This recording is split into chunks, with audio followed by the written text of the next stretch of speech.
mute this. Okay. Hello, everybody. Welcome to the Cylon Johns and Jills. We're here to talk about a great episode this week. Look what's coming to dinner. For those of you joining us later, thank you and welcome.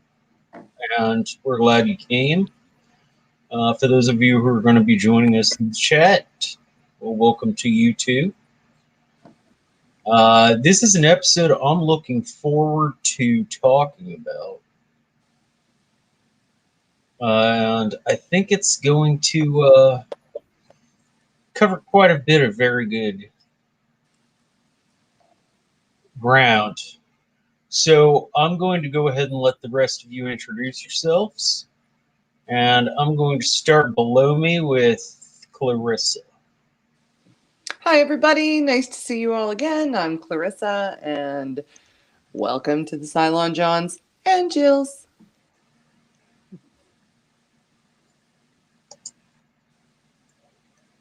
Bobby. Hi, everyone.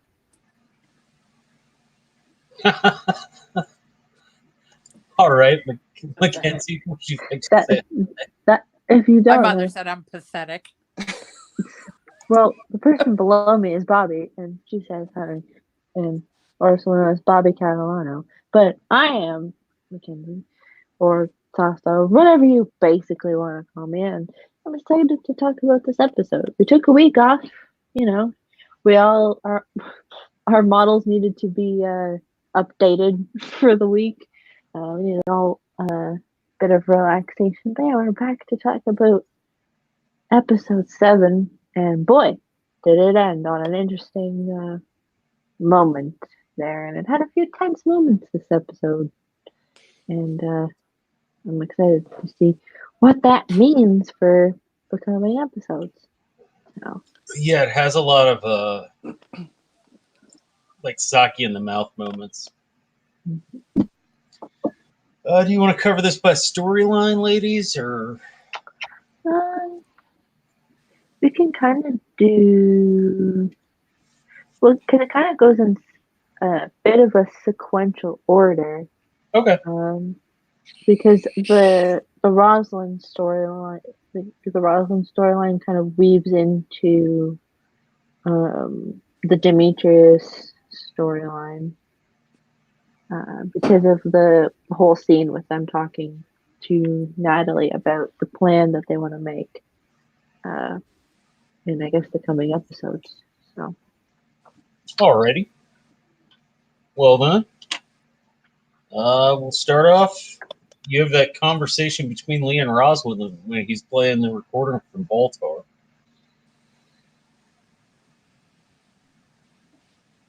And Lee confronts her about it. You know what you said, playing the recorder from Baltar? I was just like, when did somebody bring out a flute? And then I'm like, oh, for heaven's sakes, Clarissa, he's talking about the tape recorder. Not like, oh my God. Or an ocarina. Focus. Well done, Clarissa. Well done.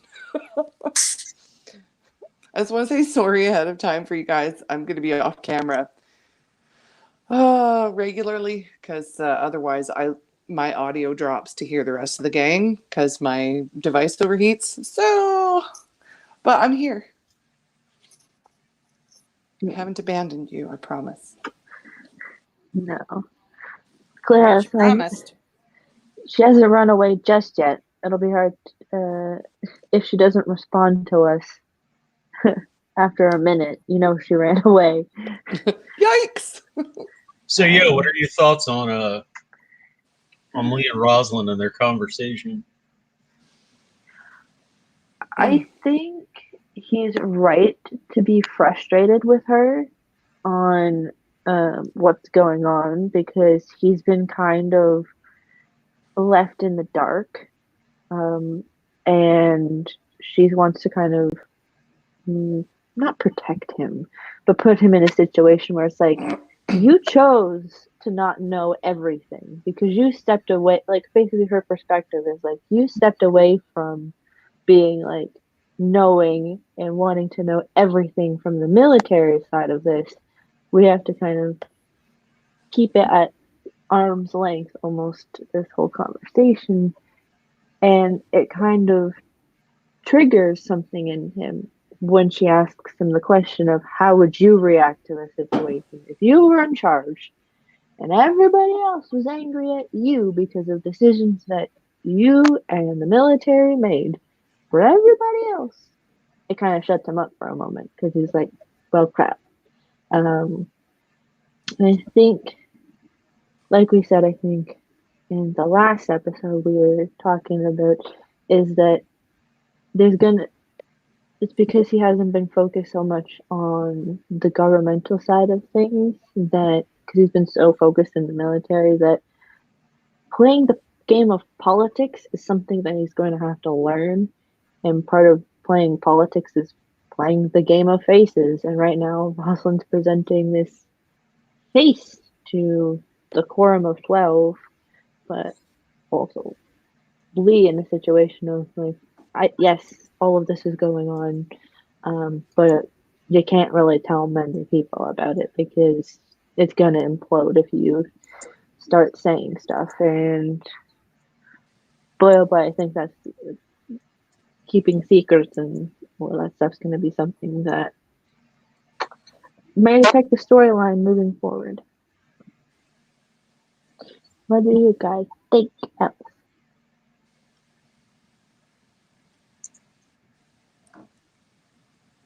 Bobby? I need to remember. It's basically they have like the It's like I didn't even watch it.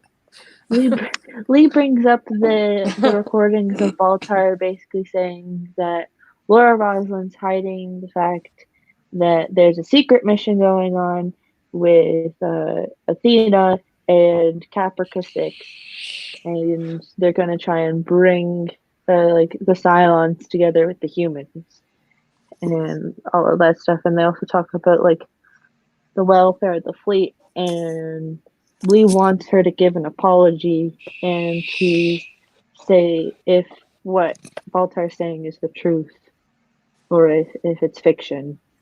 And she's like, no, it's the truth. And all of this stuff. That's basically what that first scene was. Larissa?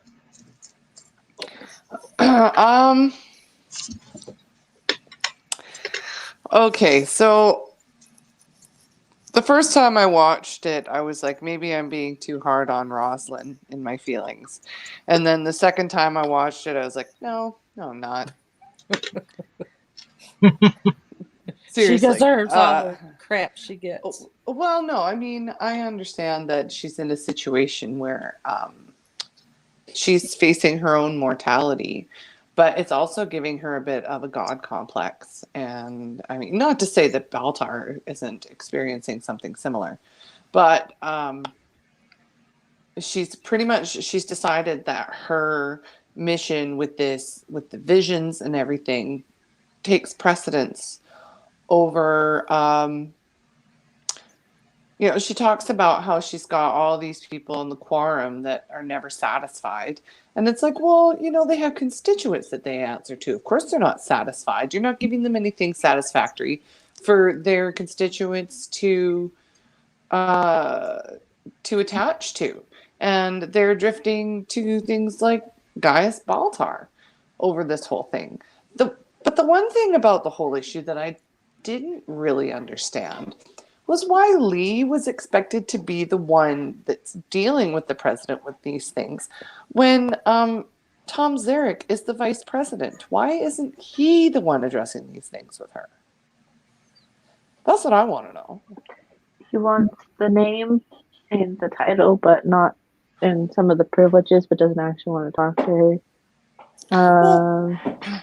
Yeah, and I mean, we haven't really seen what he's been up to behind the scenes, so maybe that's going to be something that comes up later on. Maybe he's been doing a whole lot and they just haven't revealed it.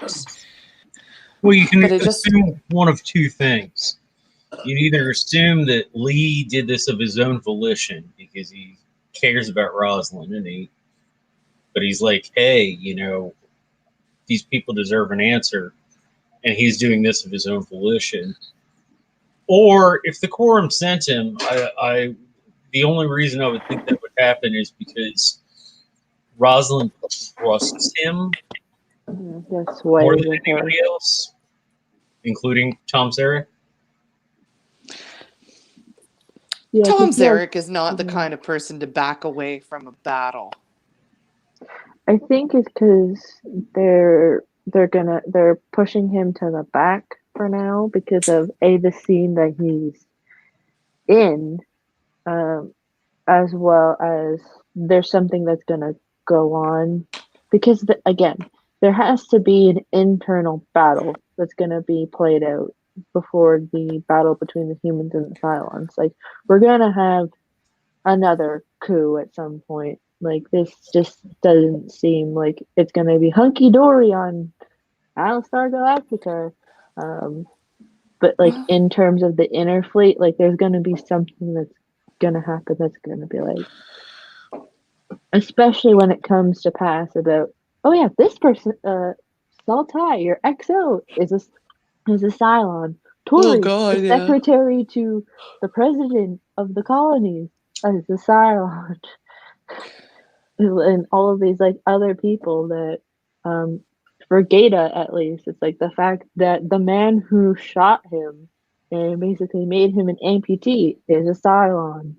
On all of this other stuff, so it's like I can see a coup that's brewing, and that's probably why they're like not having Tom Zarek be as in your face until like obviously the scene where he reads about to the quorum about what the plan is for the fleet and the Cylons that on their side. It doesn't make sense to me. Like even when you look at the quorum table, like when she's up on the stage, like when was the last time you guys saw a president that didn't have their vice president in the presentation area? He's not standing in the audience. Right? I mean, not that they had an audience, they were at a meeting. But my point is that, it's like, yeah. I don't understand why all this is being thrown on the newest junior member of the quorum, regardless of his connection through his dad and previous relationship with her. I mean, it doesn't, maybe because everybody's just fed up with her and don't want to talk to her. Like that's pretty much the only thing I could think of is everybody's like, listen, she just like waves us off. So maybe you should, because you have a way of getting in her face. I Yeah. don't know, but Yeah, I most just, she's able. Yeah. Oh, sorry.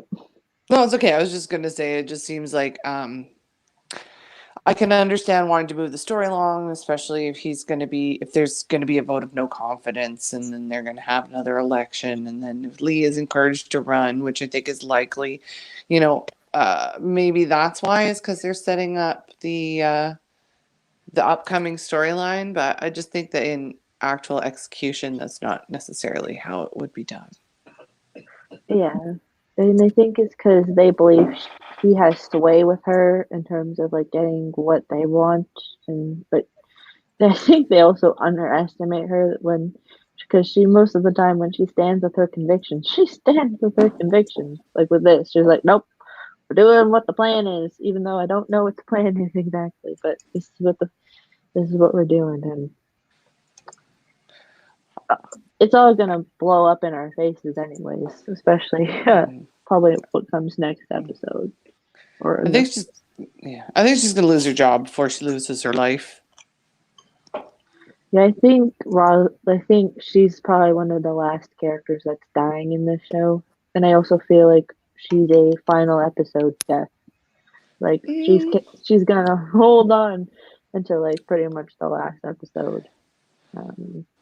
That's because she drives us nuts. Well, we'll see if she makes it back. Yeah. Jump. So Yeah, jump. The second time I watched it and that happened, I was like, "For my love." Oh my lord! But yeah, speaking of jumping, the Yeah. base ship is preparing to jump with the Demetrius, and that doesn't go as planned. Dun dun dun dun. You know, gotta have some drama for the first 10 minutes of the show. Hey, hobbyist. Yeah. Did I see Al here? Al's here? Yep. Yeah. Wow. So, I wasn't even paying attention. Bobby. That's all right. They know you love them. so, yeah, we're, back on the base ship. They jump in. The Demetrius is supposed to jump with them. It doesn't. They can't communicate with anybody. And of all people, Saltai says, "Do not fire." Right? Dun, dun, dun, dun. And it's like what 10 seconds later, the Demetrius shows up. Like you can't time that shit. Like it's just one of those things where it's like, It's obvious suspension of disbelief. It works out well. It works out dramatically. yeah, it's just to create drama. Because I can imagine people are like, "What?" It's like, but there's that look of like, we're gonna talk about that later. Well, his eyeball didn't do a whole wow thing like it did for Anders, so maybe he got like a super Cylon Spidey sense They're coming. for the whole thing. Spidey sense, Cylon Spidey sense. Cylon sense. Or it's like if they're the final five, and if they created the seven that remain, it's like my children, they're here, kind of thing. It's like my children are on that ship. I can't. Like we can't shoot it down. Yeah, this has been an interesting journey for Ty. Like the biggest Cylon hater in the world. Gone. Cylon. I'm still Gone 100% confused Cylon. at why they didn't all freak out when they found out they were Cylons. Oh, I think they all freaked out inside a bit, but I think probably the shock of it. And the fact that they were all drawn together with that whole thing. The whole music thing. And they I all would converged. think there'd be more freaking out. Well, you're all George R. R. Martin fans. And what does he always say? The most interesting thing to discuss is the human heart and conflict with itself. Yeah. Also, we didn't see It's any a of them Faulkner change. quote, by the way.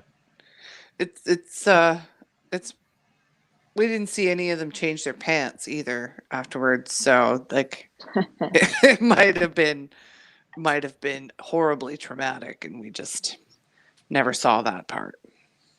It could be also that thing of recognizing a part of themselves that they didn't know existed. Because Yeah.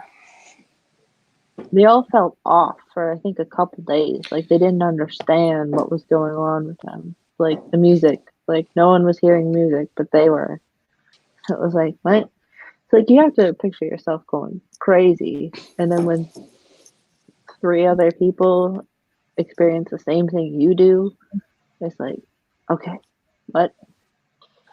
But Yeah, and especially, I think what's quite interesting about this episode and the past few episodes in general, basically since the beginning of this season, is is to look at how these 4 people are dealing with this very, very differently. Oh yeah, they are all dealing with it extremely differently. They're not. There was something really profound I was going to say, and I just dropped it in my brain. I'll think of it. But it had something to do with Cylons. The Hylons. I wish. Oh. I'm not even high, you guys. I'm just scatterbrained. We were talking about the internal conflict that each character, each Cylon, each of the four has, and how they're dealing with it. Yeah, it'll come to me. I thought of something extremely relevant, but it'll come up again. It's important. It'll come up again in my brain. Yeah. Yeah. Just think about it for a minute. Mhm. Or not think about it and then think about it in a minute. Yeah, they have the Demetrius show up, and it's one of those moments where that's one of the scenes that I rewatched over and over again because I was like, this to watch in terms of the scale of the base ship versus everything else that was around it. I was like, oh my god. Yeah, because they're like it's sitting like right on top of us and that whole thing, and like that's scary. Oh And yeah, because it's like one of those, but it's funny because it's like because we're seeing the attack from the opposite side for maybe like the first real time where it's like because we're usually on the defensive side and not the opposite like attacker's perspective. So like when they're like set conditions for like the fleet to jump away and all of this stuff, and you're just like no, just don't. But like you have to go through that, and um and it's that moment of instant relief when it's like Halo's like, do not fire on the Demetrius. Like Starbrook and Athena have control of this ship. And it's like one of those things where like, it's like, yeah. oh, one of those. And we get to see Dee again for the first time in a little bit, where she has a bit of a role this episode. So it was like, Auntie, you're back. I don't know for how long still because someone hasn't died yet this season, so someone I have to fight to death. But anyway, like of prevalent named character. Yeah. But yeah, I don't We just know. lost Callie a few episodes ago. That was like Yeah. Gotta last say, season though. I didn't really Just- I didn't really notice because I don't really miss her. That wasn't last season. Yeah, it was. Yeah, it was the end of last. Yeah, No, because When the last season ends with the final five finding out they're the final five. yeah, but it was like the final four. And it was Starbucks basically at the beginning anyway. So it's like, but again, it's been months since it was like one of those things where it's like, yeah, it's been a while. No one's died in a while. Yeah, it was, anyway, yeah, like, and yeah, they're able to make it on the ship. Mhm. And first thing is Gaeta needs to go to the hospital. well, yeah, gunshot. That's like 7 or 15 hours old. Not so good. Yeah, exactly. And we only see that for a second. And then Natalie meets Adama the first time. Mhm. Yeah, she meets Donna and they talk about basically they catch up with the fleet about like or the commanding people of the fleet about what's happened and how they want Deanna back and how the final five are walk among them and the hub is basically where Deanna is being stored basically. And then they talk about how they basically make a business deal of you give us Deanna back, we take away resurrection, but you'll also give us the final five, and that the final five, once we have them, can leave with us if they want to. Was But- there a choice there? Well, the seven are going to give them the choice of if they want to go with them. Oh, I thought they were just going. No, they're going to give them the choice to go. I think they're assuming that they're going to want to go with them. Oh, I remember what it was that I was thinking before.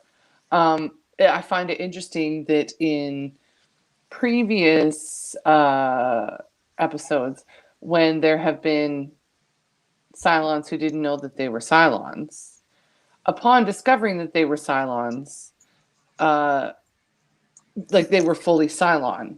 They remembered who they were and what they were doing, and that's not the case with these final five, or at least four of the final five. It was even after it was revealed to them they were Cylons, they don't know what their mission is, they don't know what their purpose is. Like even in the meeting, they were like, Six was saying how they know the way to Earth and they're going to lead us there. And like I was kind of watching Ty's face on my second watch when she said that, and as neutral as his face kind of stayed, it was also kind of like, I don't know how to get there. Like, what is she talking about? We know the way to Earth. We don't know the way to Earth.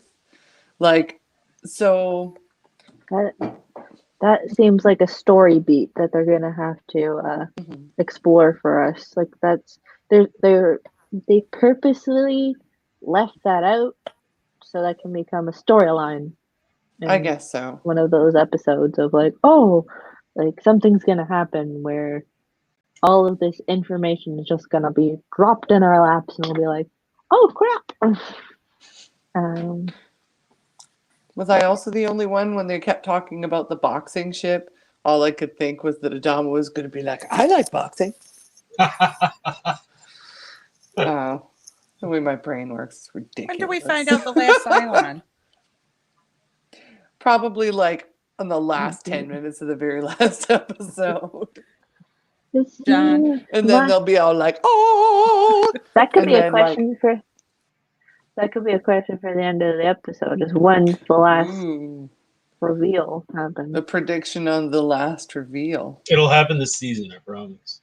You're Of not course, funny. John. Thanks for that. Yeah. It's like that whole thing of like Anytime. prediction for the next episode. There is another episode. Like it's one of those things. Bunch of smart asses around here. Yeah, well, it's better than being a dumbass.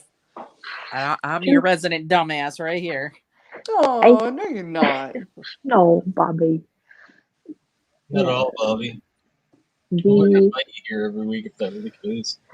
the No negotiation. self-deprecation. No.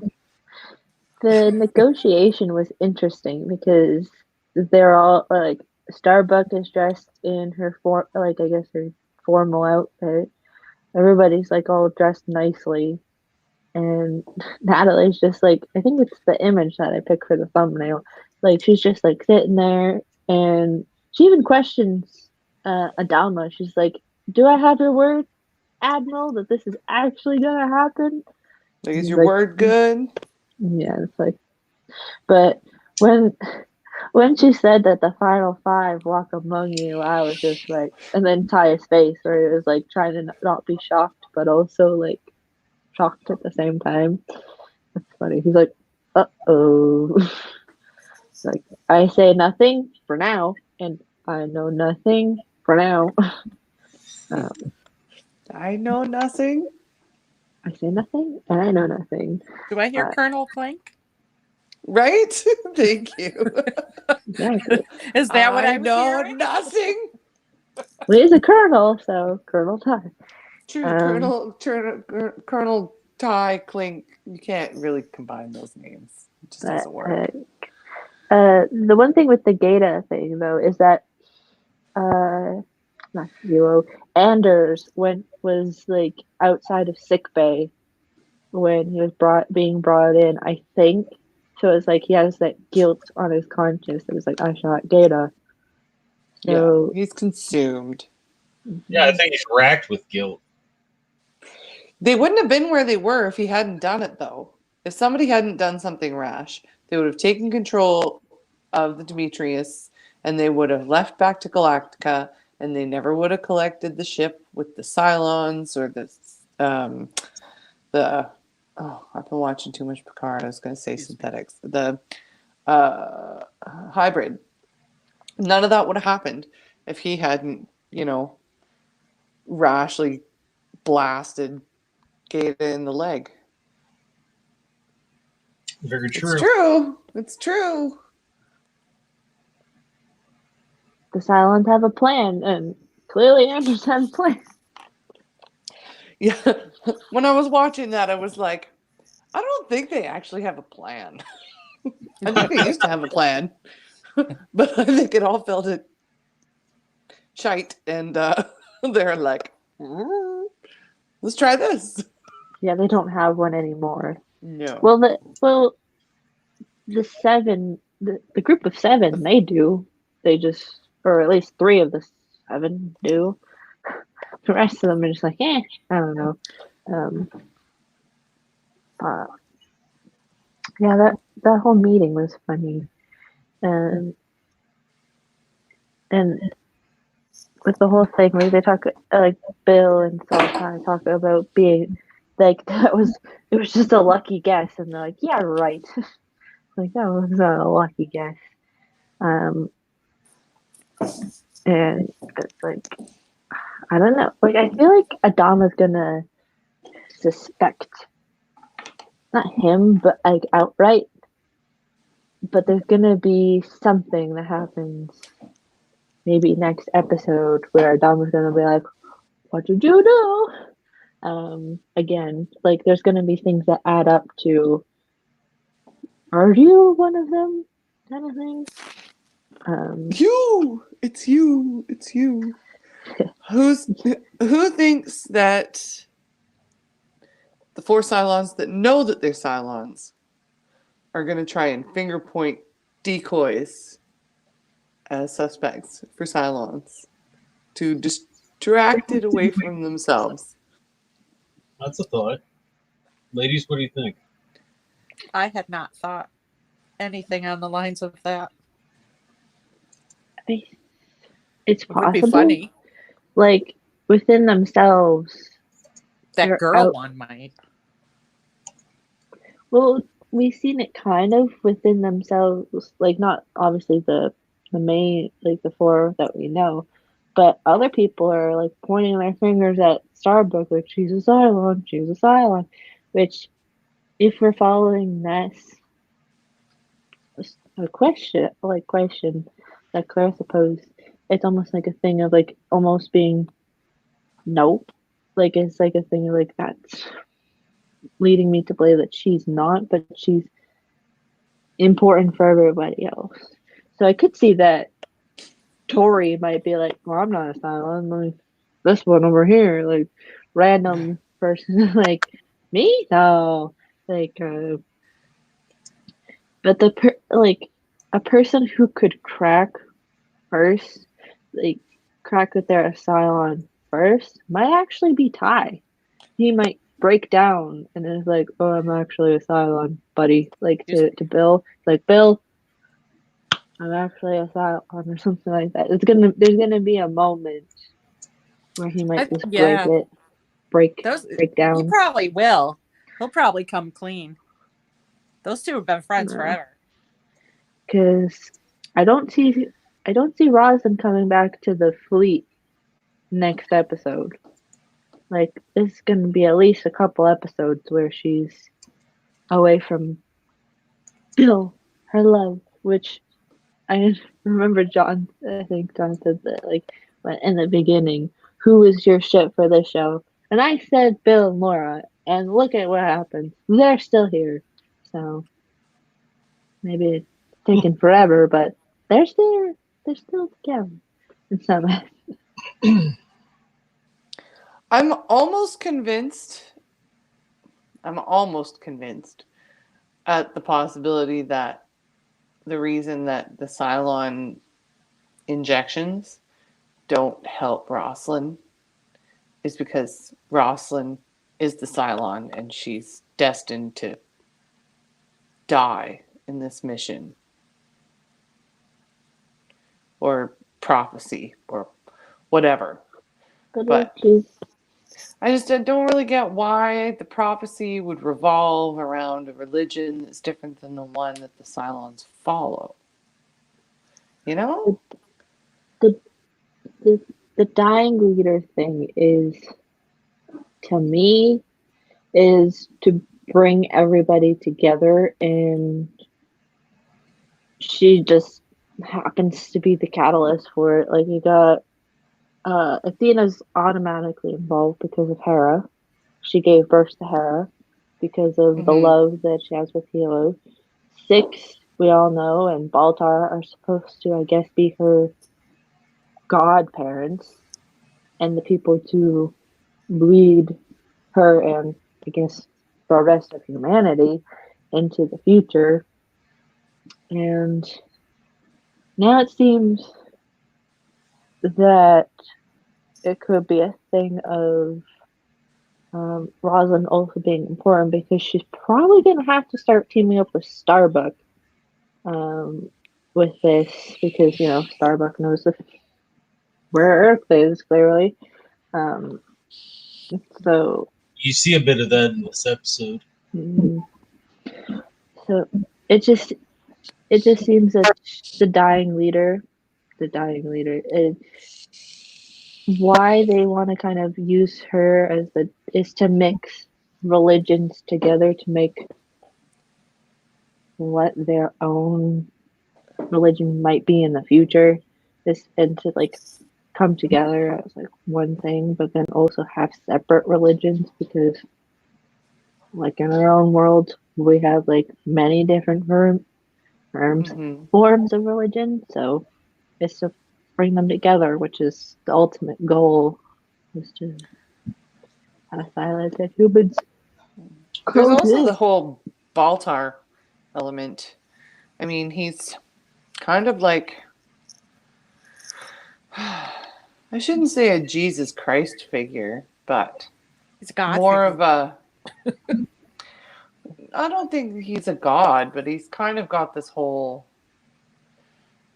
like, like this whole disciple thing going on, right? Like that might be the inspiration for switching to this one true God religion. I mean, he's already got a following, and it's the Cylon gods. Like, you just, but it's hard. It's hard to say. I mean, you can look at, say, historical reference like Christianity and the spread of the Roman Catholic Church. And that was highly disrupted when the Irish Catholic Church moved, like the teachings from St. Patrick had moved over into mainland Europe. And, you know, those two factions of Catholicism clashed really hard, even though basically their doctrine was the same. But, you know, their messages were spread by different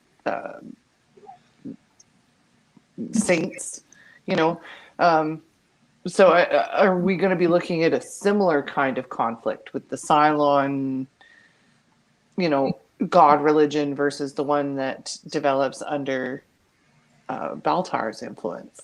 Is that also going to come into play as not necessarily a uniting factor, but another factor of dissonance between the humans and the Cylons? That's just kind of what I was wondering about that whole theological side of things. Now I feel like I need to go talk to the Oracle. Right? Have a vision. Well, we kind of have like 3 religions at play right now. We have Baltar, the Pius Gaius, and the Church of Gaius Baltar. That's right, Pius Gaius. The Cylon God and all of the Cylons and what they believe. And then you also have what the scriptures that Laura Roslin used to, or believes in, doesn't believe in. I don't know her stance on her affinity with religion right now, but what she used to believe in. So now there's gonna, I, I feel Laura's like aura. the aura, that Baltar's the Church of Pius Gaius and the Cylons, that sort of religion's gonna come slowly but surely come together because, you know, Essex can't stay away from the Cylons for too long. But then slowly but surely, as Rosalind's dying, whatever her religion is gonna be like amalgamated into one giant ball of religion where it's like, well, if you want, you can have this one, and this one, but they all basically mean the same thing, which is the end of this show. Whatever the one religion that wins them all, which will relatively be the same thing because we're all going to the same place, more or less for the same reason. Bobby, any thoughts? Yes. Would you care to share them with us? Well, no. You know better than that. What are you thinking about? Well, I was thinking, I was just writing it so I wouldn't forget. So Baltar isn't the Cylon god, as I kept thinking. He had some sort of thing to do with that, but they've been pushing him into the role of a religious leader until now. Here he is. Maybe he's not, God, but he's definitely very important to the religious view of it for the Cylons, because they win, obviously, because he's preaching about just one God, right? Yes. So still, I was heading in the right direction with him, I think. Still, These are some good points. Speaking of religion, I don't care if you spend the night on your knees praying or you just spend the night on your knees. Find me those answers. Again, this she's whole something else.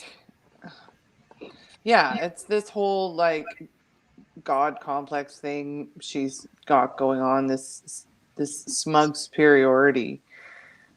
It's like, well, maybe other people don't all live for you. Like, you had a life and look what you're doing with it. So, how about you just let people live their lives and stop making it all about you there, Rosalind. She's such a bitch. I can't stand her. Oh, she's making me crazy, girl. She's making me crazy. She doesn't make all bad choices, but she's a real jerk about getting her way. It's the chemo. It's making her cranky. Oh, she was cranky before the chemo. Right? She was. Yeah. Extra cranky. She took her authoritative role full on. Yeah. But like I think she said, it's like when you have the lives of however many amount of people are still alive now on your shoulders, you got to make decisions that, they're not going to like, you're not going to like, everybody else that's important is not going to like. So. Well, you know how tough Adama is, but he still listens, and he does not tell people they got to get information one way or another. And even if he did, he's a military leader. It's his job to tell people what to do. And yes, but he's not acting like that.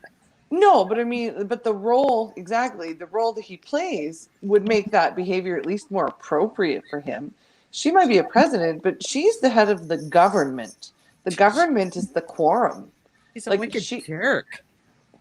and the fact that she's saying, I've got everyone's lives on my hands, is like, no, actually you've got an entire team whose responsibility that is, and you're cutting them all out and taking it all on yourself because you don't feel that they're going to support you. And but this is why there's going to be, that's why there's dissension, and they want to do a vote of no confidence and take her out of office because, you know, I mean, she's taking all of the responsibility for this on herself, and that's not her role.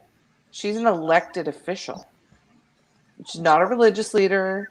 She's not a military leader. You know, if she truly embraces the values of government that she professed to all this time through the whole series, then why is she not subscribing to it?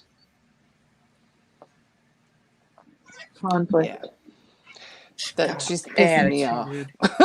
She's making me mad. Yeah, me too. Making me mad. Just for conflict purposes. Yeah.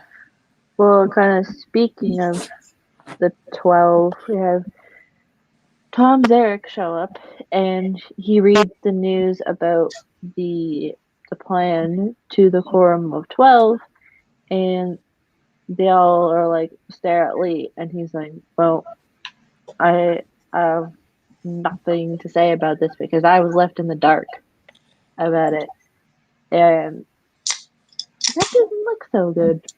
There's like, but also it does at the same time. It's like, oh, so you didn't already know and you didn't say anything, but also at the same time, it's like, you could have warned us if you did know, like what was going on. And I think, yeah, There's my rank. And then, like, after this, he kind of goes to visit Rosalind when she's having one of her treatments.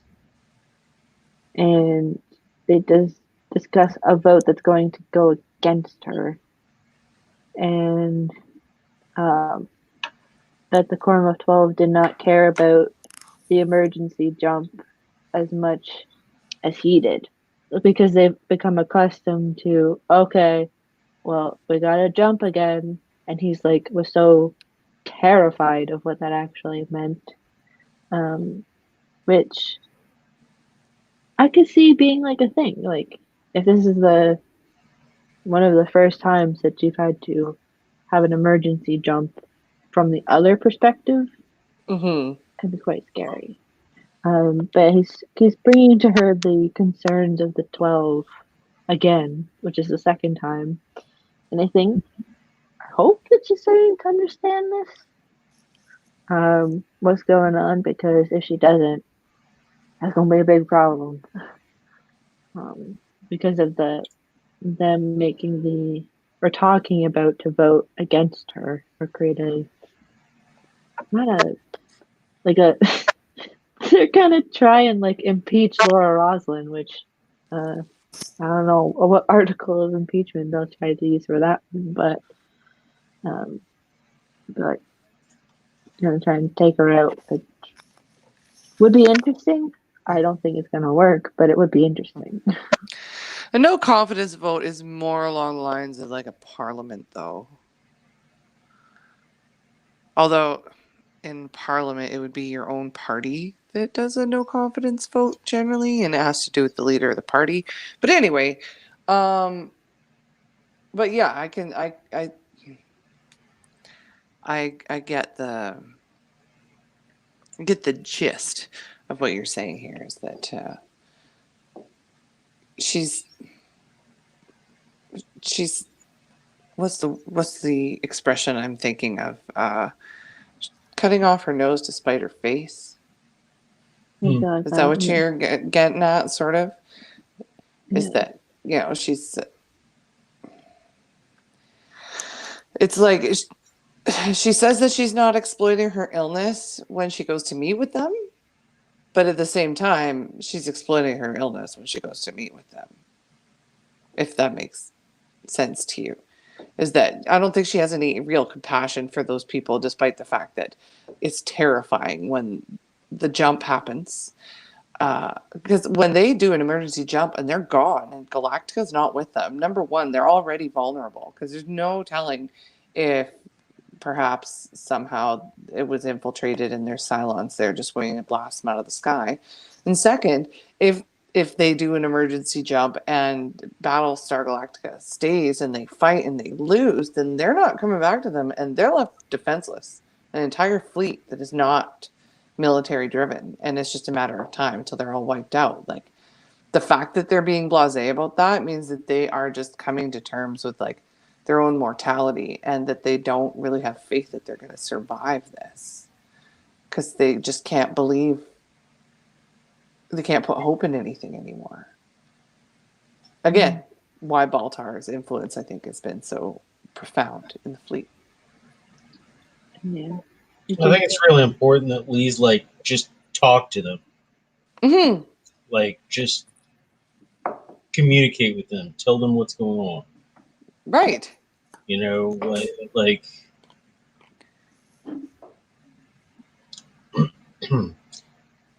I know you want to, you know, keep everything behind the vest so that fewer people have the ability to sabotage whatever you're going to do or whatever. But please talk to them, like communicate with your quorum, because that's part of your fucking job. Yeah.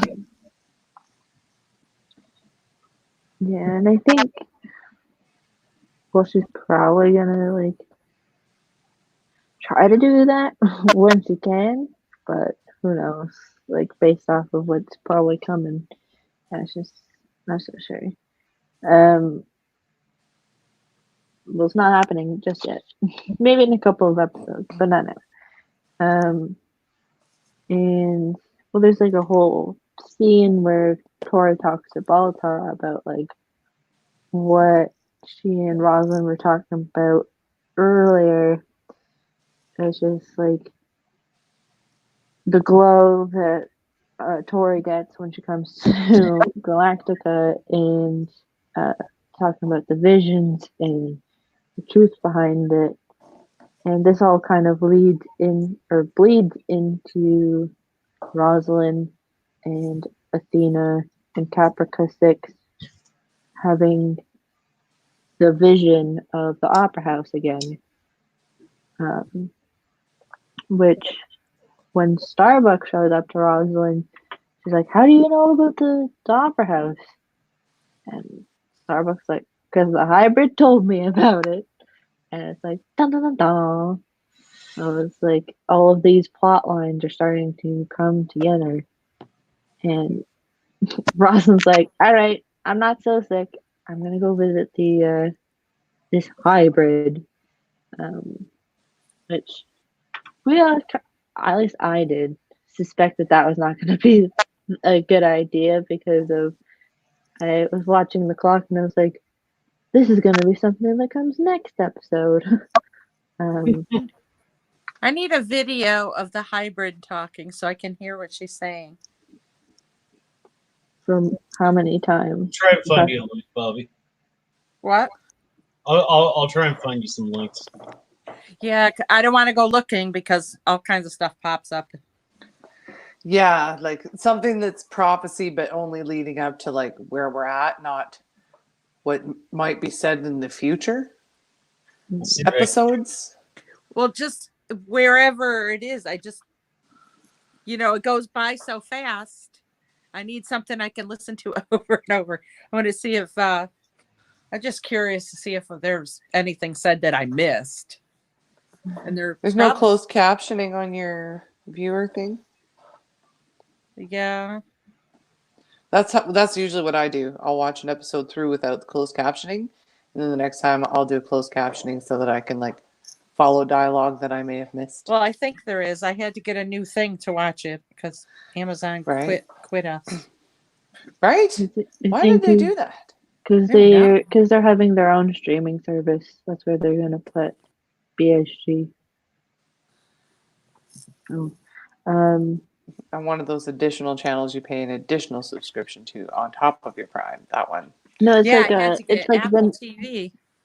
well, for BSG. I think it's gonna be like a Netflix. Like it's called Peacock. I think, and it's gonna be like a Netflix, a Hulu, like that thing, but for all NBC shows.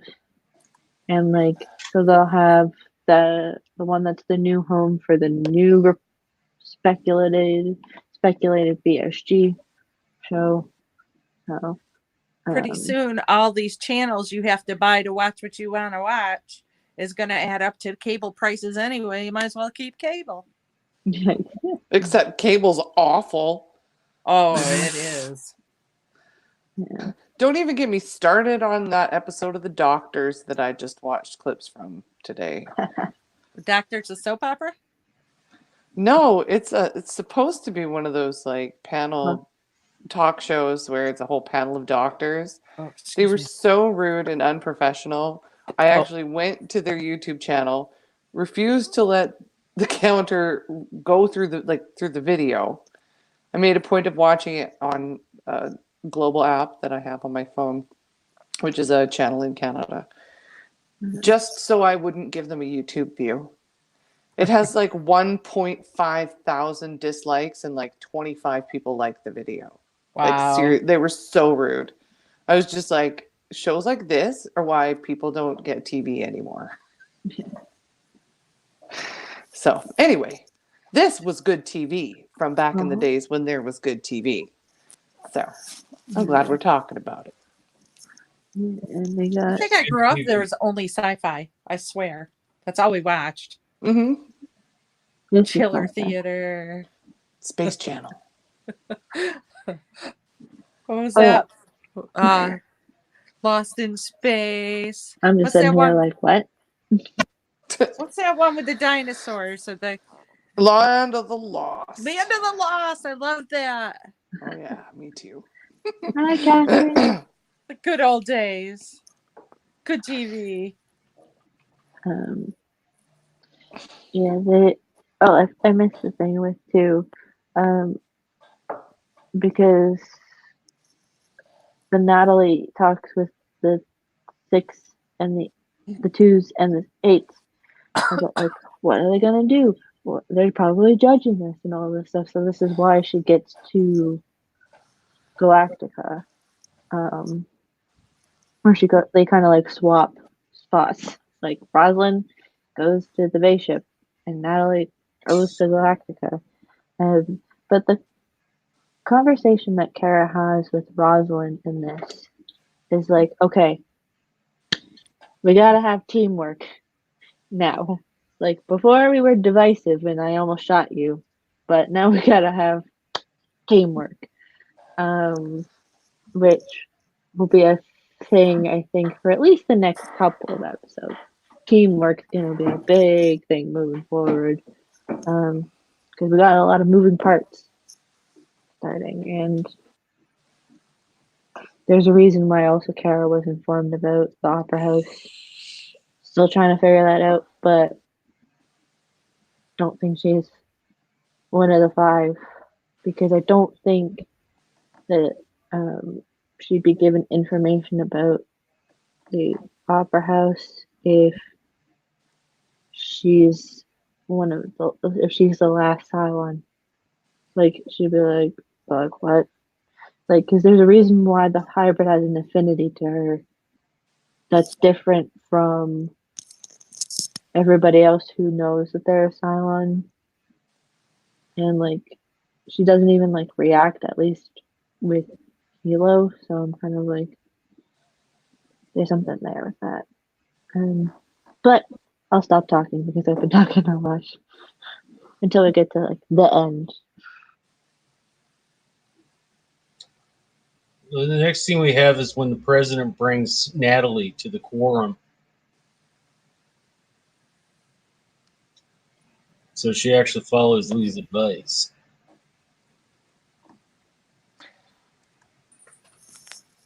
Which is good. I mean, she's probably just looking for a way to get the quorum off of her back, which I think is her objective. I don't know that she necessarily has any empathy for their situation. I think she just is. I think she's just like, okay, throw them a bone so they leave me alone, sort of thing. But then that. Yeah, how is this all going to work out then? Because between the quorum being given this idea, these plans, this history that Natalie gave them in the presentation, and then her going back to the other Cylons and saying they don't trust me, and they're like, well, we'll just do what we want to do. I mean, basically, they've decided that they're not going to go through with what they said they were going to do, that they were going to alter the plan, and they were going to like hold hostages and that sort of thing. And even when they had decided, oh, well, maybe we shouldn't do that, and she's like, and Leoben says it's too late. The wheels are already in motion, sort of thing. As soon as she said stall them, I was like, okay, maybe he can stall them and they'll be able to prevent this. But now that Athena has shot and killed Natalie, I mean, number one, is Natalie going to come up on the resurrection ship? Because we don't know where it is. If it's nearby enough, she could. But I just... See, I was thinking she was the good six. she's one of the good sixes. She led them into splitting from the other faction that wants to still destroy the humans. But she didn't hesitate to kill her own. No, she did that to prove that she meant what she said. She's like, oh, yeah. But she didn't hesitate at all. Human justice. Well, because that 6 was going to jeopardize the mission, right? Yeah, and it was also to prove the point of having no resurrection, because they want to be more like humans. So it's like kill the 6, and it's like no resurrection. You got it? Like a thing of like she's not coming back. Like, eye for an eye. Yeah, but they've jumped. Blood for blood. They've jumped since then. The distance from the resurrection ship could be closer at the location they're at now, for all we know.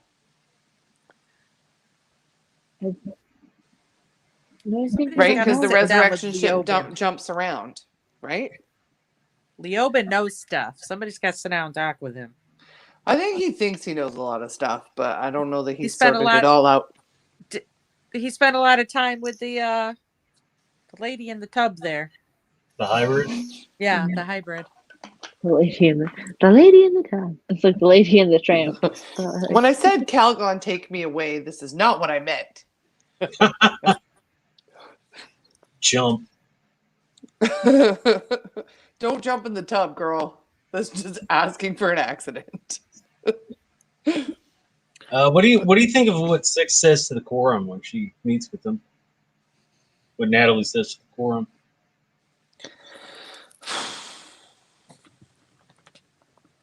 Well, I mean, it's all news that we kind of already had.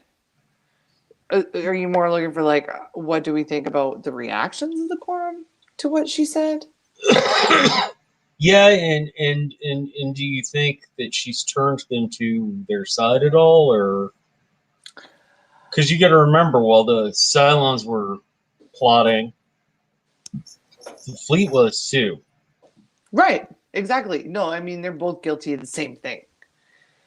Because that little meeting with Adama, and I mean, obviously, Ty's point of view was like, don't do the whole thing with the exposing the other Cylons, because he's like, I don't want them to find me. But I think that Natalie 6, I think that she's genuine but apprehensive. I kept getting from it that they're a young species, right?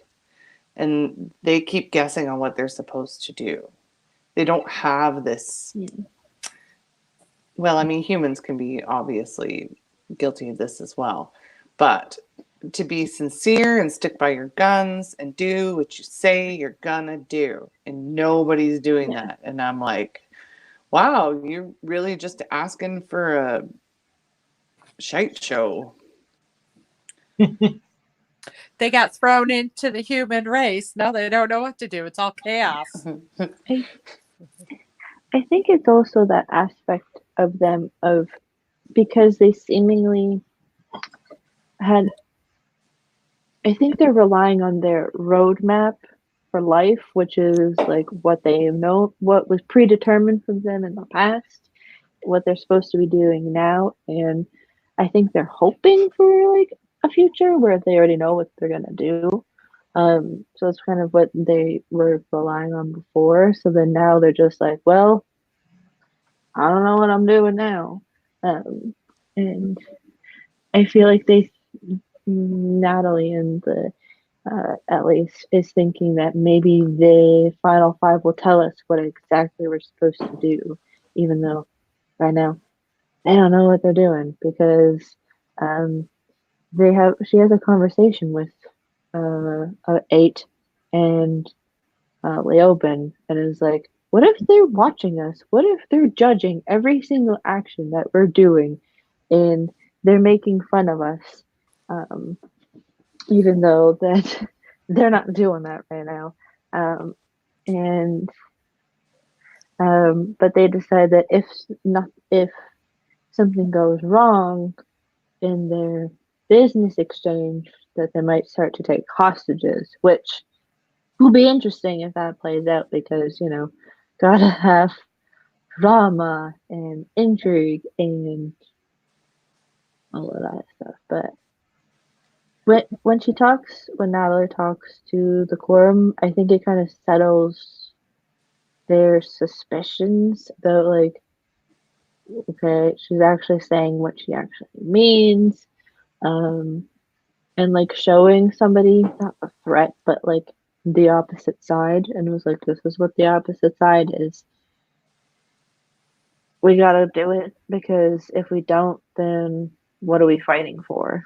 Is effectively what this storyline is going to is either we stick with her like Natalie and and these small group of Cylons and we get Earth, or we don't and we lose it forever and we're just sitting here in space until basically Galactica breaks down Right. to nothing. So it's like, what are your options here? You want to die on this broken down pieces of metal, or the chance to go to Earth? Is what I think Laura is trying to present with that speech to the quorum. And like, she's not like, it's like, I think is also too, probably some of them might have the belief that they're look more like the Centurions and less than like the skin jobs, but they're like, oh, for like when Natalie shows up, it's like, oh, a pretty lady. She just happens to be like this Cylon creature thing. It's like, Well, they've seen plenty of sixes yeah, when they were on New Caprica. yeah, but yeah, it's like to reaffirm that is what I'm. But yeah, poor Natalie. Natalie gets and Trisha Helfer this episode. She gets, oh man. Yeah, we'll get to that in just a moment. First, hey, we're back at the Opera House. It's been a while. Yeah, but I mean, we're at the Opera House in Athena's mind, right? We're not. Was We that see it dream from also? We see it from both Rosalind and Athena's perspective. That's right. We do see it from both of them this episode. So, but we see. Are we talking about from Rosalind's perspective?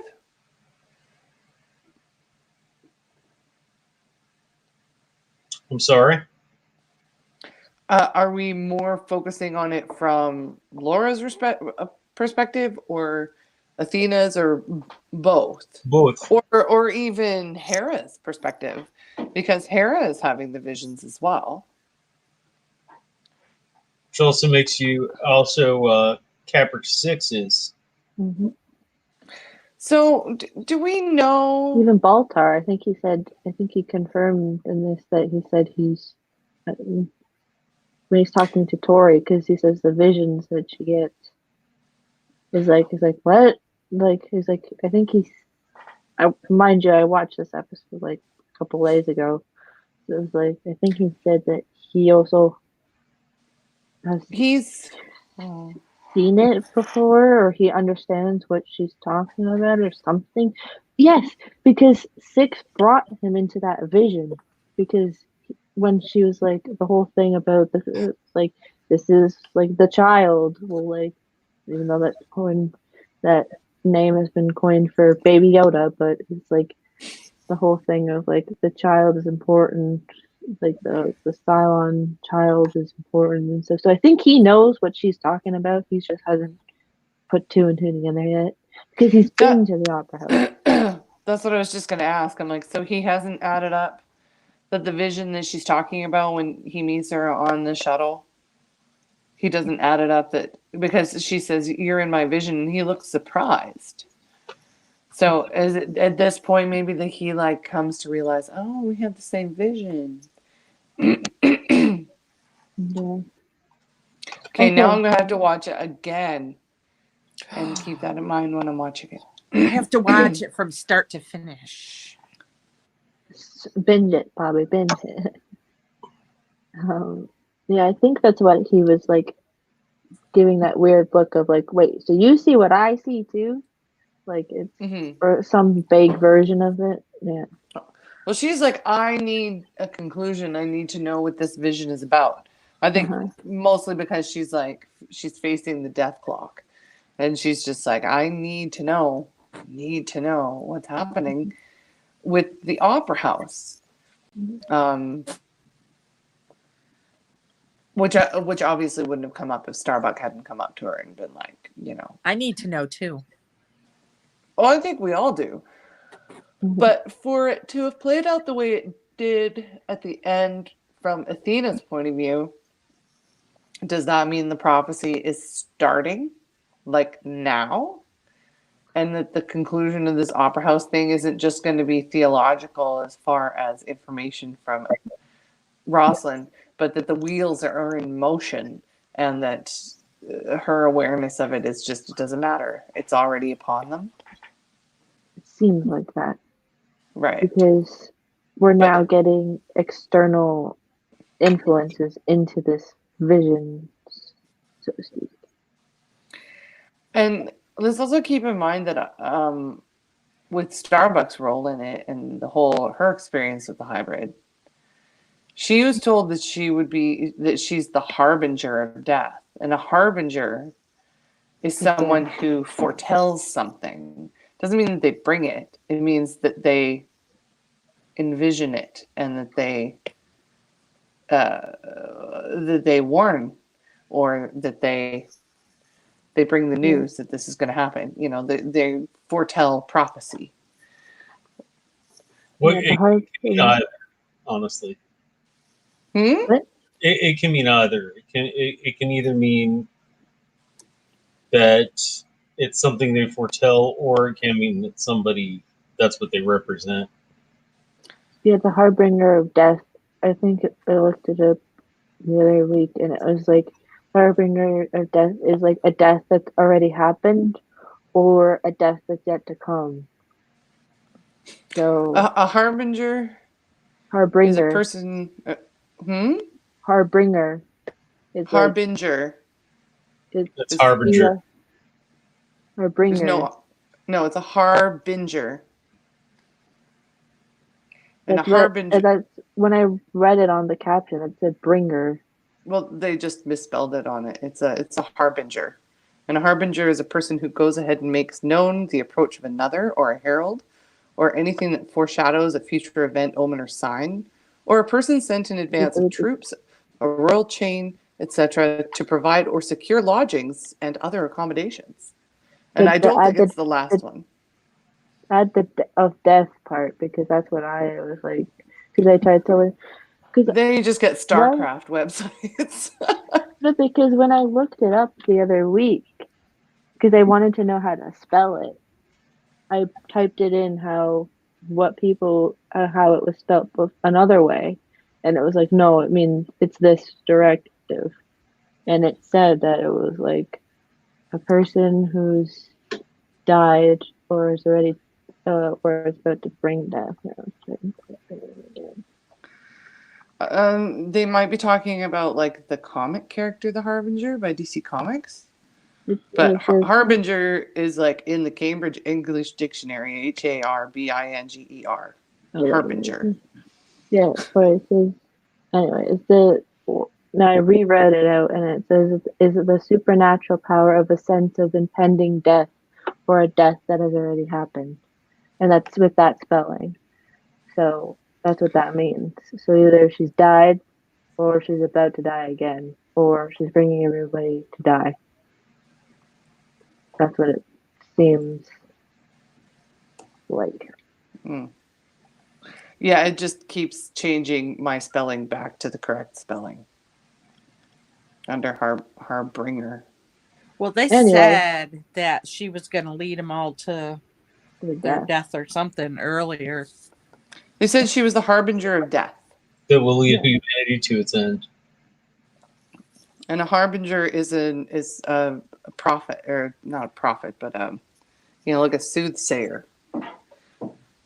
Like beware the Ides of March. It wasn't the soothsayer that killed Caesar. He just foretold it, making them a harbinger. So, but a death that already happened. So she's probably dead, and she's just back for everybody's amusement. Maybe she's a ghost or an angel. Like maybe she is a ghost. That would be awesome. Well, she's something because she was gone forever and didn't even know it. And the dog tags again. True. That's one of the things that I was like, wait, because I think they always have two, and she doesn't have hers anymore because she had hers with her wedding ring. So where is it? That's my thing. That's one thing about that too, is it's like if she's died, where her dog, or she's still the same person, where are her dog tags?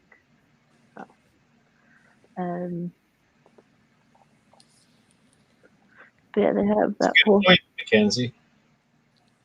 Yeah, because when I brought it up the first time, I know, John, you asked about like, oh, she gave it to Anders. Yes, because she gave one to Anders because she had two, so she gave one of them to Anders, and then the other one that she had has her wedding ring on it to Anders.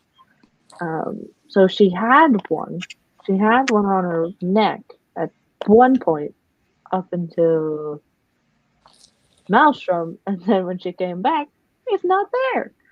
So the one detail that's either missing in continuity error, or there's a reason why that's missing. That's a massive continuity error if they forgot about that. Like a Starbucks cup? Yeah. A Starbucks or a water bottle. I think it's on the wrong page. Yeah, the whole Hera seeing sixes was eerie because it's like plays with eerie music, and it's just like flipping through the pages, and it's like these are all of six, and it's like, bye. Or when she was staring at her when she was asleep, that was kind of like a whole thing of like, bye. It's like, like, how did you? I thought you were still in a crib, but I could be wrong because I don't know if they have child-sized beds on Galactica that are like for her age group. Anyway, yeah, and I think she's too big for a crib because they had her in a crib when she was like How old is she now? 3. Right, she's born in season 1. Season 2. She was conceived in season 1. Right. Okay. So season 2. Early season 2, I think. But she was born early as well. So, Right. She was. She was. like 6 months. Something like old enough to survive outside the womb.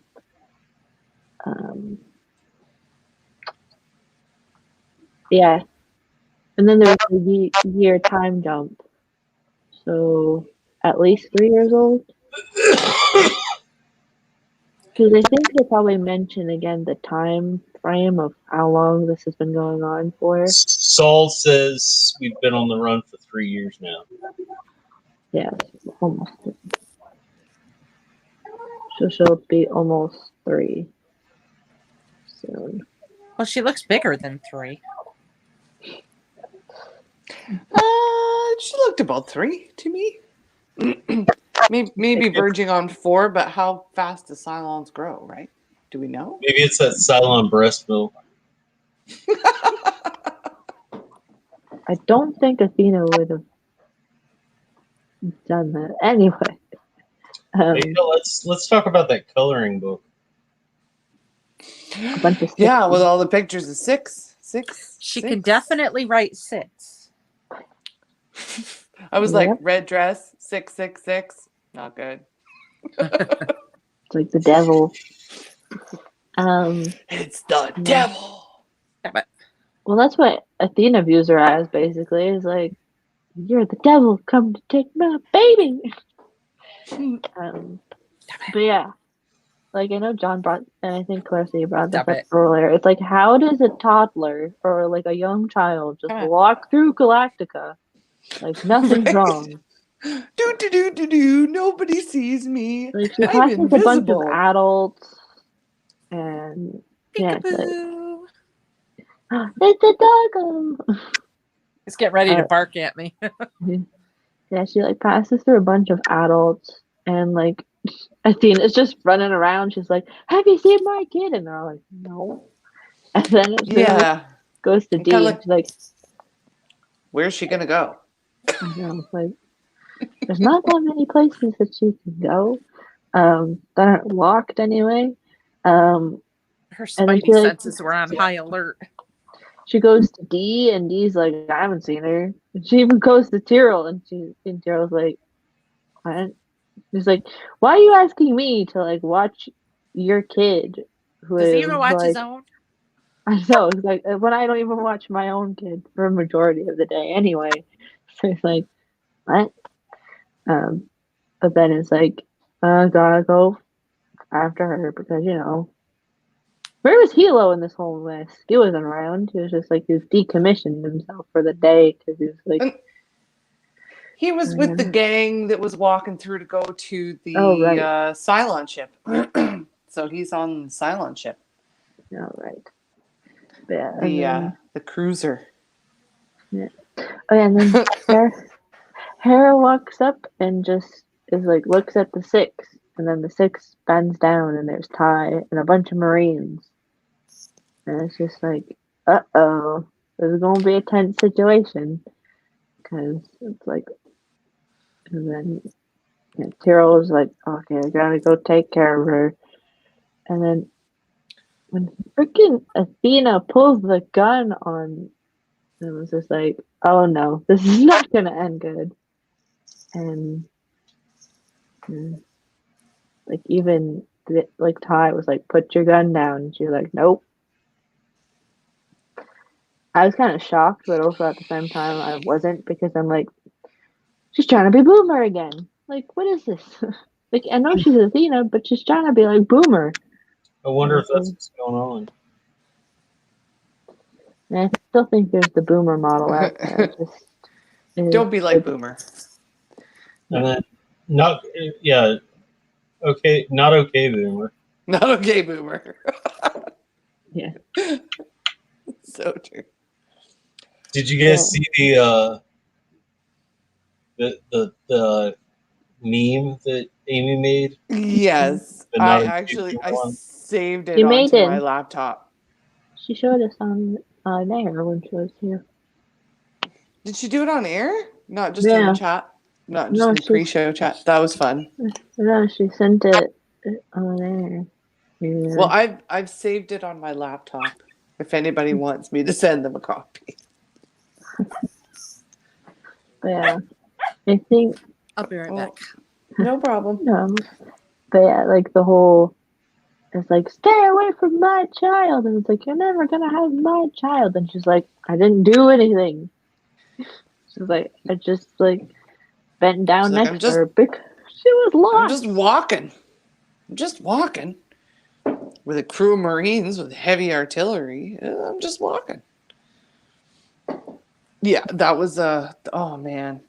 I'm just like, that is just gonna rocket this all. And the only way, the only reason that it's not going to blow up in their faces right away is because they jumped away in the Cylon ship. It's the only reason that this is not going to have immediate devastating consequences to humans at the hands of the Cylons. The only reason. Yeah, If they hadn't jumped, and it's probably why they jumped. I think the hybrid was like, oh shit, no. but the hybrid jumped as soon as Natalie got shot. Yeah. Mm-hmm. So does she, in her unconscious, or can we call it unconscious, her offline state, can she, do they call it she, or is it just, Yeah.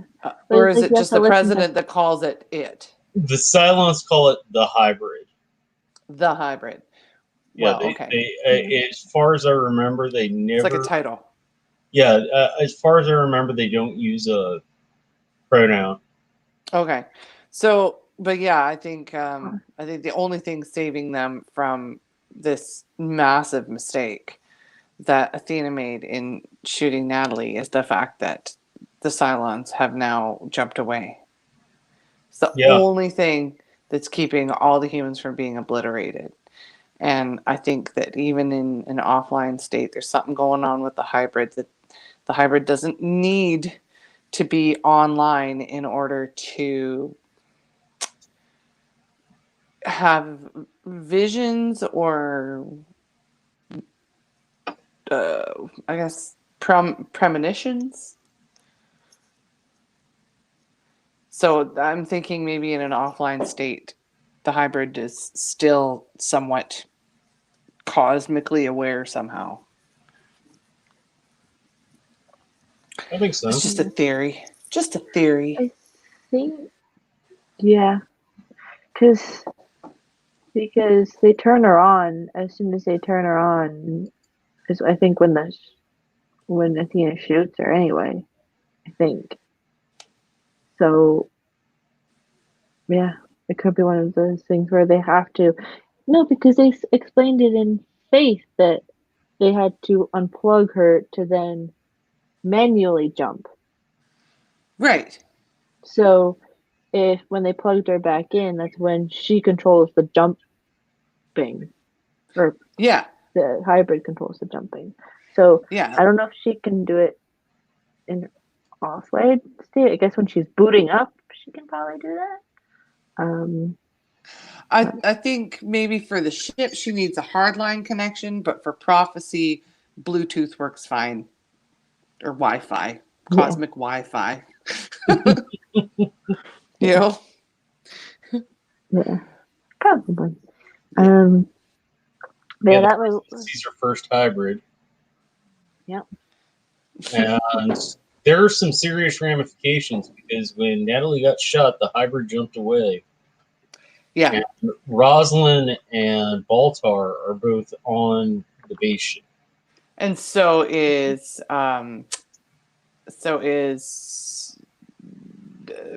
Hilo. And who else was in that? And so is Ty. No, Ty is on the ship with the Marines that were guarding Correct. Natalie. There was one other. Who was the other person that was on the ship with them? It was Hilo. It was the president. Was Lee with them? No. No. It was, Who the heck? I'll have to go back and watch it again. That's there the had name to of have been this game. There had to have been at least one more, like Anders or Starbuck. Yeah, Starbucks and shit. Yeah, Starbucks there. That's right. I was like, there was one other person. Oh, yeah. Brr. And some one Marines. other important character. Yeah. Plus, she knows how to talk to her now because she got the training from Leoben last episode. You have to listen to her or listen to it, whatever. I think Leoben has referred to her from a gendered pronoun Oh, excuse me. before. Yeah, I think you're right. But he's kind of like, he's different than the rest of them in a way. Yeah, like right? the rest of them don't, but he has referred to her as a gendered pronoun. Mhm. But hey, the jumping away and the shooting of Natalie is one of those things where you're like, well, Athena, you messed up everything. And right when everything was about to start to go smoothly, and Well, Adama's going to be angry. That's all I know. I think she's going to go straight to the brig. She's going to go straight to the brig. Yeah, Dom was probably sick of that model too. Right? He's just like, I've given you so many chances and you keep screwing up. So bye. You can stay with your friend next to her cell. You betrayed me is going to be probably a thing. I'll If Hilo's put you got in something to next to say, another 6. he can have the cell too. Hilo's jumped away with the base ship. Who knows where the hell he is? When he comes back. He's going to come back and he's going to be like, wait a minute. What? My quarters? Where's my stuff? Who's got my kid? Where's my wife? Is there anything? You go away on one mission. Right. I But wonder why I can't keep up. Yeah. So, yeah, this was quite the episode. It was twists and turns and insincerities and suspicions and yeah, no, there was a lot going on in this episode. It was good, really good. It was really good. I enjoyed it immensely. So much so I can't remember it. Hey, that's like every good party, right? Yes, there's just too much Blacked going out on. It's like, watching. what? That makes you the biggest Battlestar Galactica fan of us all, Bobby. You blacked out while watching. Yeah, exactly. She like blissed out so hard. Does anybody have anything they would like to say before we get into final thoughts and all that? I think I haven't stopped talking in 2 hours. I think that guess what's coming to dinner is Athena now. Mini Boomer is like back, and the Cylons, they were coming for dinner, but they just didn't eat anything, which is kind of funny. I haven't had a good like cafeteria scene in a bit, so I'll have to get another one soon.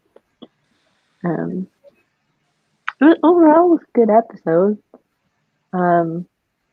Intense moments, but I think the next 2 are just going to be ripe with information drops, probably, and missions.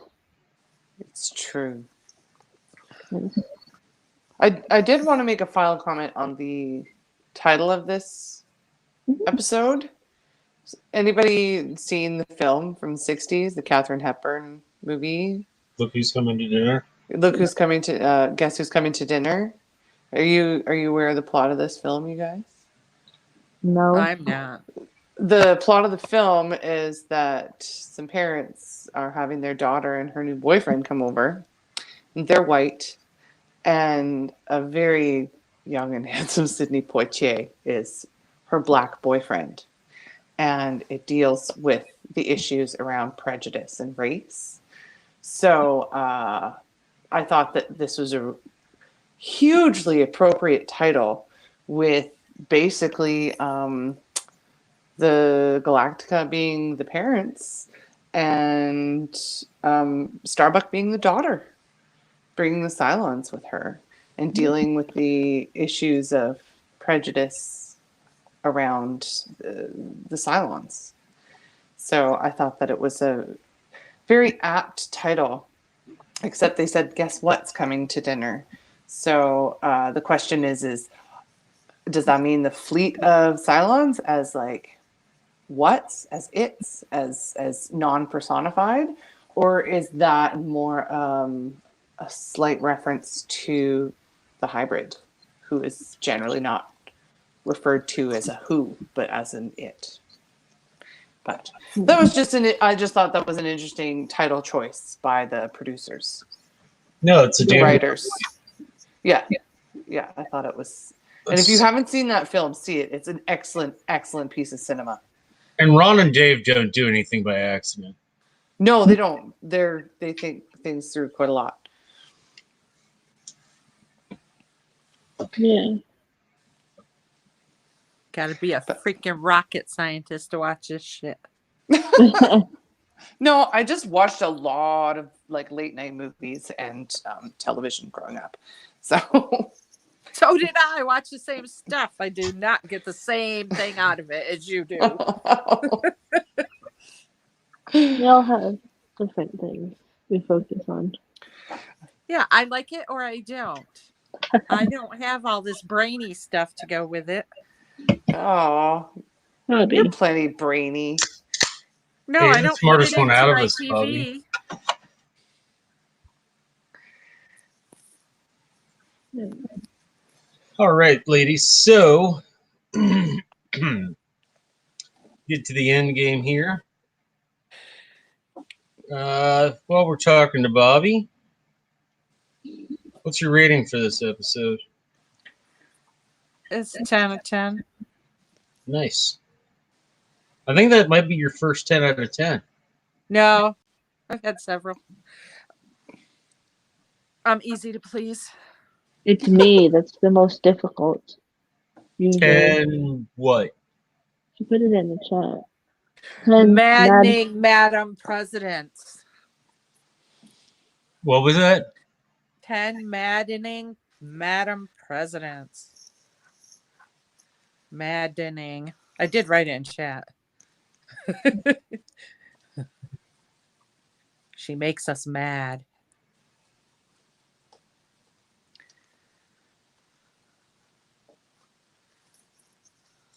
And let's see. Do you have any predictions for next week? Nope. Bobby, here's another episode. Cracks me up every time you say that. Because I'm trying to get you to eventually say that there's another episode coming. I'll say that on the last one. I'll be like, Bobby. All right. And who's your Cylon this week? Sorry. Just I had a pop in my audio when you said that, and it sounded like you said Stylon. Stylon. I don't know.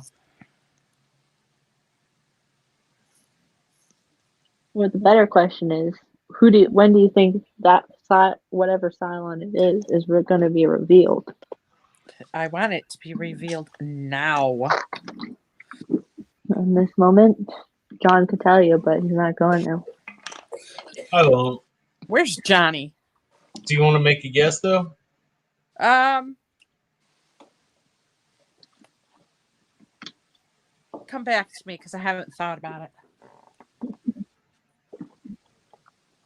Alrighty. Clarissa?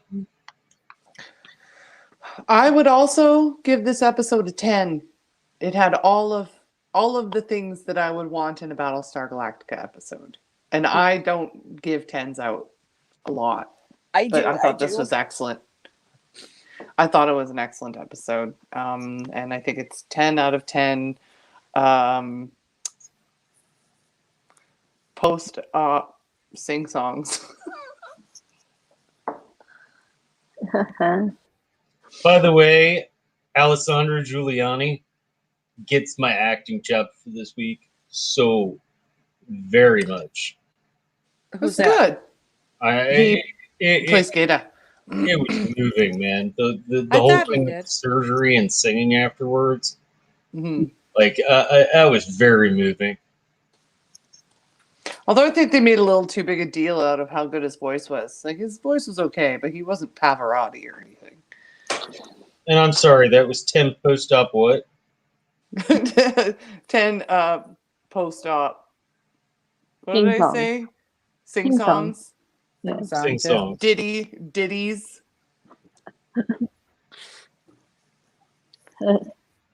Any predictions for next week? Somebody's going to be lost trying to find their way. Oh wait, that's the whole series. Oh, that was funny.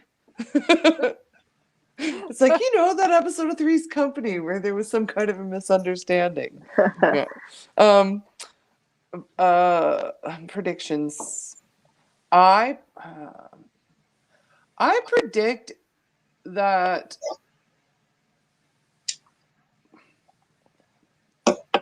I don't really know. There's so many things going on in my head. I predict that Athena's going to get put in the brig.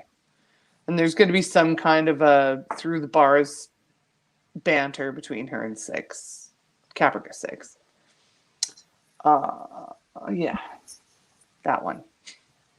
That's my Yep. final answer. And for my Cylon, I'm kind of leaning towards Rosalind again. I think she's got Cylon cancer, and that's why it's not being cured by Cylon. She's got a virus. Other stuff. She's got a virus. Does she have the coronavirus? Cylona-virus. Right. But does she have the coronavirus? That's the real thing. Hope not. No, she's got the cool wigs and the wardrobe. She's the Stylon. Stylon. Nice. All right, Kenzie, how about yourself? Prediction for next week. We get an episode of the fleet being separated, like how we ended this episode with like Rosalind and that crew on the base ship and everybody else. We deal with that for like at least one episode. And that we see Caprica 6 again because we haven't seen her in an episode or two. So we see her again. And You see her for a moment in this episode. well, like again for like we go to her for like a Gotcha. portion of the episode. That's what I mean. Like maybe when Athena's hauled over to the brig and there's a conversation. Yeah. And I think that this episode was pretty good. I'd probably give it let's see. 9 and what was it? That's I not had it in my nearly head. enough. And I got no, because you know me, I'm the harshest one out of all of us with this stuff. 9,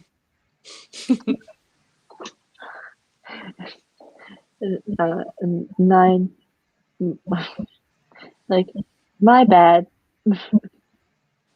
like my bad moments where it's like, or like my bad when it's like being shot after like shoot, like I was gonna say like right, like regrets after shots or whatever, where it's like, well, because like Anders regrets what he does because he's like moping outside of sick bay for Gata, and then like that probably next episode Athena's gonna be like, I'm so sorry for like at least to Adama about what actually happened. So I didn't want to be like flag that comment anyway. I was like on YouTube. So yeah.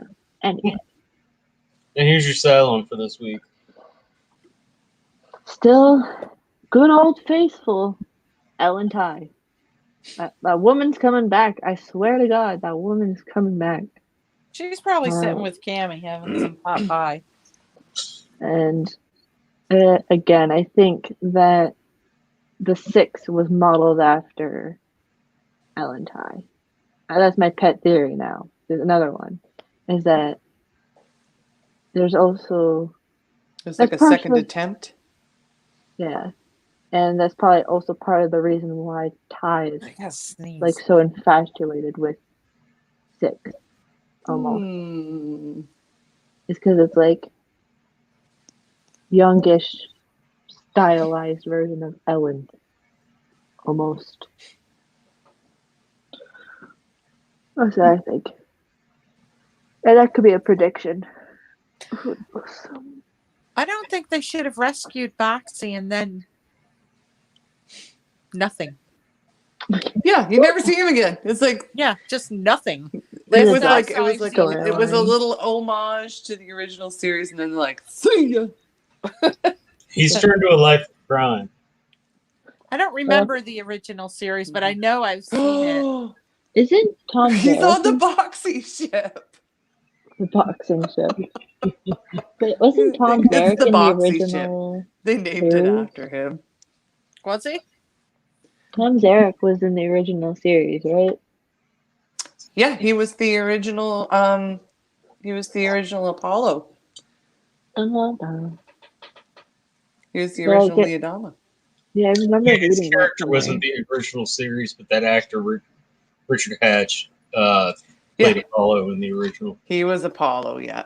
Yeah, that's what I meant there. And Starbuck was Benedict. No, Dirk Benedict played Starbuck. Yeah, the gender-bended Starbuck from this series. Yes, well, it was the 70s after all. It was super groovy. The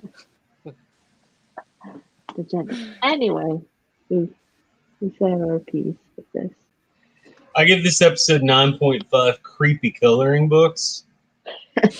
Nice. That's a good one. Because, wow. That was a lot of 6s. I know. Red dress, 666. Not good. She spent a lot of time by herself. Bad omen. To write all of that. Well, I just want to just call Herod Damien.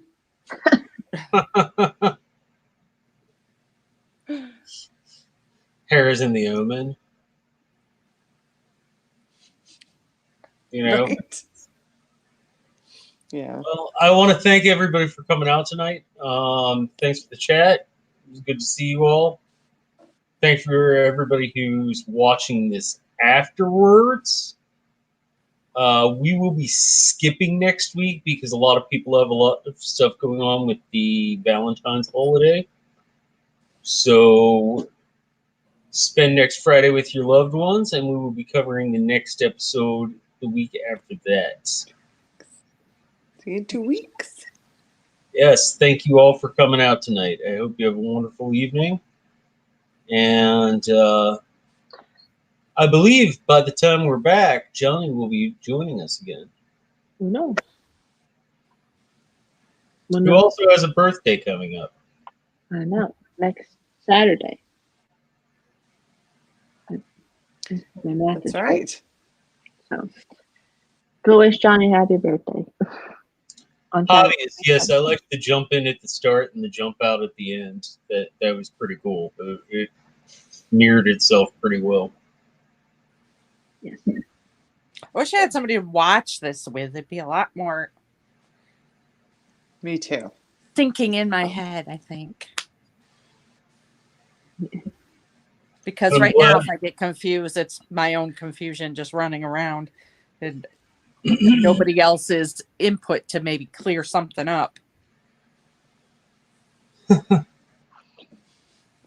let everybody enjoy the episode so well. So all of you, we're going to get out of here. In the meantime, have a great evening, and so say we all. So say we all. So say we all. Thanks, everybody. Bye.